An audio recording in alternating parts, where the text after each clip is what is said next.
అప్పుల బాధలు వెంటాడుతున్నాయా? అయితే 6 JVR వారి జాతిరత్నాలు ధరించండి.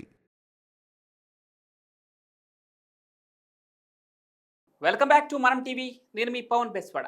పహల్గాం ఉగ్రదాడి అనంతరం భారత బలగాలు పాక్ పీఓకేలోని ఉగ్ర స్థావరాలపై మెరుపు దాడులు చేయటం, అనంతరం పాక్ బలగాలు ప్రతిదాడులకు పాల్పడటంతో భారత్ ఆ దాడులను తీవ్రంగా తిప్పికొట్టిన నేపథ్యంలో కేంద్ర ప్రభుత్వం అప్రమత్తమైంది. దేశంలోని అనుమానాస్పద గూఢాచారులపై చర్యలకు పూనుకోవాలని రాష్ట్రాలను అప్రమత్తం చేసింది. ఈ క్రమంలోనే దేశానికి సంబంధించిన కీలక సమాచారాన్ని పాకిస్తాన్ ఇంటెలిజెన్స్ అధికారులకు చేరవేస్తున్న సిఆర్పిఎఫ్ జవాన్ను national investigation agency NIA arrest చేసింది.